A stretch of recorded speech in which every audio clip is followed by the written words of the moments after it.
Hey, hi everyone, and a very good morning to all of you. Welcome to the channel Roma 9, and this is your own host and host Roma ma'am. So today पहले इन सब बातों से पहले ये देख लेते हैं कि आपका how exactly it is. Let me ask you in English. How are you people? Howdy? How are you? What's up? What are you doing? What are you busy with? So see that you tell me आपकी क्या हाल चाल है by your comments and by your messages and all that, so that we can share the ideas. And हम तो बिल्कुल ठीक ठाक, absolutely fine. Thank you so much. So today what I'm going to do is, many of the times कई बार ऐसा होता है, the students bring up the question to me that ma'am, while I'm reading a sentence I quite get flummoxed, काफी confused हो जाते हैं, ये समझ में नहीं आता है कि what is that, like I'm very sure that this is a present या past या perfect continuous, right? But my teacher says कि नहीं, ये continuous नहीं है, ये तो participle है. अभी ये जानवर कौन होता है? What exactly is this? या फिर कई बार तो टीचर कहता है नहीं, ये तो जिरन होता है. Spelling is GERUND and the correct pronunciation N पे ही रुक जाता है. तो लास्ट वाले अल्फाबेट को ना भूले, उससे ध्यान इधर उधर जाता है, right? So now the concept is it's gerund, is it continuous या इज इट पार्टिसिपल? और ये तीनों होते क्या है? बिकॉज ज्यादातर जो होता है, most of us we get focused only on tenses. हम टेंसेस पे फोकस हो जाते हैं कि भैया प्रेजेंट, पास्ट, परफेक्ट और उसी में खत्म. So today I have brought this session for you people to understand कि कौन सा आईएनजी क्या होता है एंड क्या एग्जैक्टली क्या पॉइंट है कि आप लोग इतना कंफ्यूज हो रहे हो, right? So let's begin with this one. So the topic for today is going to be NC. It's all red in color. I mean, like love is in the air with the knowledge, I guess. Now let's see. The topic is going to be different kinda ing. अब इसमें you need to understand one thing. Kinda का मतलब होता है kind of, जो कि formal English है. Kind KINDOF preposition के साथ वो एक फॉर्मल इंग्लिश है, जिसको हिंदी में कहते हैं प्रकार का, किसी प्रकार का. एंड इसी को अगर कूल अंदाज में बोलते हैं तो बोलते हैं काइंडा, यानी काइंड ऑफ तक नहीं बोलते हैं. So why have I written it over here? So that you know the formal as well as the informal mode of some words and phrases.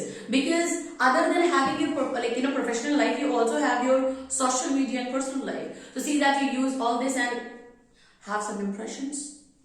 Okay, अब हम शुरू करते हैं. पहला ING, दूसरा ING, और थोड़ा सा गैप में लिख देती हूँ ताकि आपकी समझ में आए. दूसरा ING और तीसरा ING. First is called as continuous. ठीक. Second is called as present participle. क्योंकि participle में we have three members: present, past and perfect. और present participle में ही we get ING. Present participle. And the last one is gerund, where D is not to be pronunciated. ठीक है, D को बोलने का नहीं है. अभी कंटिन्यूअस, प्रेजेंट पार्टिसिपल एंड जिरन, ये तीनों ही ऐसे हैं जिनके साथ आईएनजी का इस्तेमाल होता है, और यही तीन भाई मिलकर के आपके दिमाग की दही कर रहे हैं. तो एक बार हम लोग देख लेते हैं कि इस दही से रायता कैसे बनाएंगे, ताकि जो कुछ भी हो रहा है उसके प्रॉपर पॉजिटिव तरीके से कैसे ले सकते हैं. Now let's see. Continuous means verb, यानी हिंदी में क्रिया, that means work. Wherever a work is in progress, wherever a work is in progress, it is called as continuous, right? Where ing is added. In English, continuous means ing. अगर कोई भी काम progressive चल रहा है, जैसे अभी मेरा हाथ, नए एक्सप्रेशंस एंड द क्लास, तो ये सारे के सारे ing के साथ आ रहे, continuous के साथ. प्रेजेंट जो पार्टिसिपल है ये adjective है. This is adjective. अब इसमें चूंकि डीजे वाले बाबू एक साथ आ रहे हैं, देख रहे हो आप, तो जब भी डीजे वाले बाबू एक साथ आते हैं तो डी नहीं बजाते हैं. कहने का मतलब ये हो रहा है कि ये जो वर्ड है ये एडजेक्टिव नहीं है, ये एडजेक्टिव है. तो साइड बाय साइड में आपको वो भी बताती रहूंगी कि कौन से अल्फाबेट्स आप हटाओगे कि आपकी फ्लुएंसी भी अच्छा होएगा और आपका जो प्रोनाउंसिएशन होगा वो भी धाकड़ होएगा, और सामने वाले पे एक्सप्रेशन तो और इंप्रेशन तो कमाल पड़ने वाला है. सो प्रेजेंट पार्टिसिपल एडजेक्टिव है, दोनों अंतर हो गया ना. कॉन्टिन्यूअस काम के बारे में बात करता है और प्रेजेंट पार्टिसिपल इंसान या चीजों के बारे में बात करता है. एडजेक्टिव मतलब क्या होता है? What is adjective? Qualifying a subject, एक सब्जेक्ट के बारे में कोई इंफॉर्मेशन देना. जब सब्जेक्ट के बारे में कोई बात कही जाती है, विशेषता बताई जाती है, so that is called as present participle with the ING. लेकिन जब काम के बारे में बोला जाता है, कुछ ये बताया जाता है कि काम चल रहा है, the work is in progress, that it falls into the category of continuous, right. Now coming to the gerund, gerund is an information. Gerund एक इंफॉर्मेशन है, मतलब एक जानकारी है, ऐसी जानकारी है जहां पे न तो काम चल रहा है, ना ही किसी की विशेषता बताई जा रही है। It's just an information, just an information, right. कई बार जिरन जो होते हैं, बिकॉज जिरन के अपने फैमिली मेंबर्स होते हैं जिनके बारे में I will be giving you another class about it, ताकि आप जिरन को और अच्छे तरीके से पहचान सकें। लेकिन अभी के लिए एकदम सस्ता, टिकाऊ और बेहतरीन तरीका बता रही हूं। जैसे आप कॉन्टिन्यूअस और जिरन, क्योंकि जिरन को भी समझना आसानी है, इन दो पे अपना दिमाग ज्यादा लगा दो। अब इन दो को जब तुम समझ जाओगे और इसके अलावा आईएनजी अगर कोई आ रहा है और तुम्हारी समझ से परे हो रहा है, तो जाहिर सी बात है प्रेजेंट पार्टिसिपल है, सिंपल है। ओके, अब एग्जांपल हम लोग चेक कर लेते हैं। कॉन्टिन्यूअस का एग्जांपल अगर मैं लूं यहाँ पे, अब मैं यहाँ पे थोड़ा खींचे पीछे करने वाली हूँ, यानी थोड़ा स्क्रिब्लिश होने वाली हूं मैं यहाँ पे। एग्जाम्पल, अभी मैं अपने एग्जाम्पल ले रही हूँ, मैं पढ़ा रही हूँ, तो आई एम टीचिंग। अब देखो आईएनजी जोड़ दिया हमने, राइट। टीच में आईएनजी है, मैं पढ़ा रही हूं, यानी which of the work is in progress, पढ़ाने का काम प्रोग्रेस पे है, यानी verb. So this will be called as, because am लगा हुआ है, so this will belong into the category of present continuous. ये प्रेजेंट कॉन्टिन्यूअस की कैटेगरी में जाएगा, राइट। सो ये ING it is a verb, right. Example आते हैं प्रेजेंट पार्टिसिपल का। Drishyam is an interesting movie। अब देखते हैं, फिर से इस वाले वर्ड में आईएनजी जुड़ गया है, यानी इंटरेस्ट में आईएनजी जुड़ गया है, और उसके पहले भी इज लगा हुआ है, तो क्यों ना हम कंफ्यूज हो जाएंगे भाई ये भी प्रेजेंट कॉन्टिन्यूअस है? क्यों नहीं हो सकते भाई? पहले वाले में एम लगा हुआ था, तो मैंने बोला एम लगा हुआ है तो इज एम प्रेजेंट कॉन्टिन्यूअस में होता है, तो कॉन्टिन्यूअस में चला जाएगा। तो यहां पे भी तो इज लगा हुआ है, तो ये भी प्रेजेंट कॉन्टिन्यूअस में हो सकता है। तो कहने का मतलब ये है मेरी जान कि आप जो कंफ्यूज होते हो गलत नहीं होते हैं। ये अंग्रेजी कर ही ऐसा लेती है, लेकिन अगर आप इसकी नस पकड़ लेते हैं ना, तो ये आपके साथ खेल नहीं पाती है। नाउ लेट्स सी, हम क्या कह रहे हैं, अभी हम यहाँ क्या कह रहे थे, मैं पढ़ा रही हूं, यानी बोलने में और सुनने में दोनों में ये समझ में आ रहा है that a work is in progress. लेकिन अगर मैं कह रही हूं दृश्यम, सब्जेक्ट कौन है यहाँ पे? Drishyam, right. Drishyam is an interesting movie. Drishyam एक इंटरेस्टिंग मूवी है, इसमें कुछ ऐसे तो मतलब अगर मैं आपसे बोलूं कि यार दृश्यम एक इंटरेस्टिंग मूवी है, जाके देखो, पैसा ले लो जाके देखो, तो अभी क्या होगा, ऐसा तो मैं नहीं बता रही ना कि दृश्यम चल रही है, दृश्यम भाग रही है, दृश्यम दौड़ रही है, इस ऑडियो में चल रही है, उस मल्टीप्लेक्स में चल रही है, ऐसा मैं कुछ नहीं बता रही आपको। मैं आपको बस ये बता रही हूं कि दृश्यम के बारे में मैंने क्वालिटी आपको बताई कि वो चीज कैसी है, सब्जेक्ट कैसा है, इंटरेस्टिंग है, यानी कोई काम नहीं हो रहा, सब्जेक्ट के बारे में इंफॉर्मेशन आ रही है। सो जब सब्जेक्ट के बारे में इंफॉर्मेशन आती है यानी एडजेक्टिव, तो it belongs under the category of present participle. Am I clear?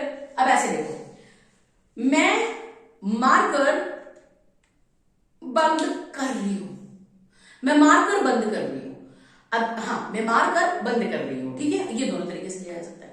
अब इसमें तुम कंफ्यूज हो सकते हो कि मैं मार्कर की बात कर रही हूं, मार्कर की बात कर रही हूं, लेकिन तो कॉन्सेप्ट इज, जब मैंने आपको विजुअलाइज करके दिखाया, so you got to know कि okay there is a work, एक काम है बंद करने का जो मैम कर रहे हैं, तो एक काम है जो हो रहा था और आपको दिखा, राइट। लेकिन अगर मैं ये कह रही हूं कि व्हाट टू से, अरे this person no, Rahul is an annoying person, एकदम से ना चिड़ मचा देने वाला आदमी, एकदम झेल आदमी है।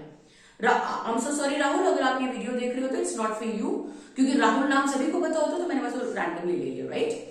सो अभी राहुल बहुत ही इरिटेटिंग इंसान है, तो यहाँ पे आईएनजी लग जाने से मैं राहुल की विशेषता बता रही हूँ, राहुल कुछ कर रहा ऐसा नहीं बता रही, right. So whenever you get to know the विशेषता और the quality of a subject with the help of ING in its adjective, that is called as present participle. इतना क्लियर हो गया? अब हम आते हैं जिरन में। जिरन इज एन इंफॉर्मेशन, जैसे कि,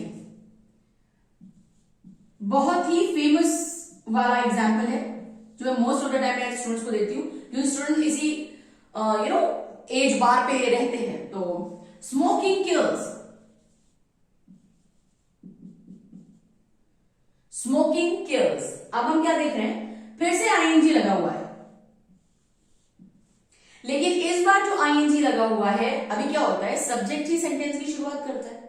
अभी सब्जेक्ट में तो आईएनजी लग नहीं रहा, एक जगह सब्जेक्ट काम कर रहा है और एक जगह सब्जेक्ट की क्वालिटी में आईएनजी लग रहा था। जब सब्जेक्ट ही अपने में आईएनजी लगाने लग जाए तो हम उसे कहते हैं जिरन, यानी सबसे आसान तरीका जिरन को समझने का इसका सेकंड पार्ट भी होता है, जो कि definitely I will bring to you.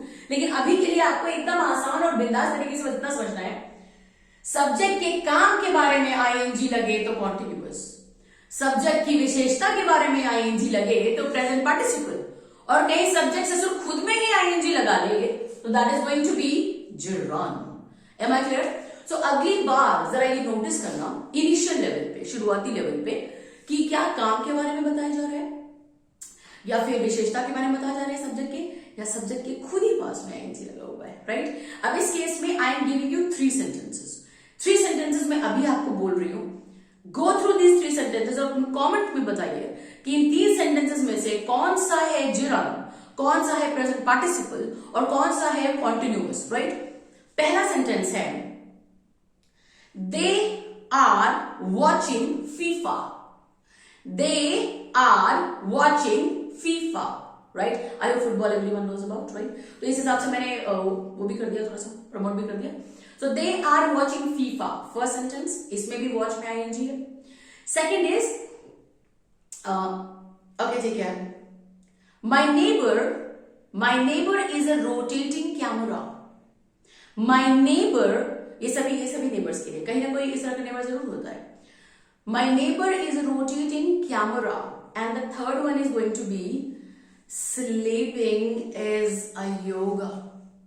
So I know सब हम लोग कहते हैं ना योगा से ही होगा, but of course so sleeping is a kind of yoga. So all of you, पहले वाले में watching मैंने दिया हुआ है, second वाले में again there is a thing, and the last वाले में I have given you sleeping. So tell me by your comments कि ये तीनों में से कौन सा किस कैटेगरी में, continuous, gerund या participle. तब तक we are going to meet again with something new. Till then, see ya.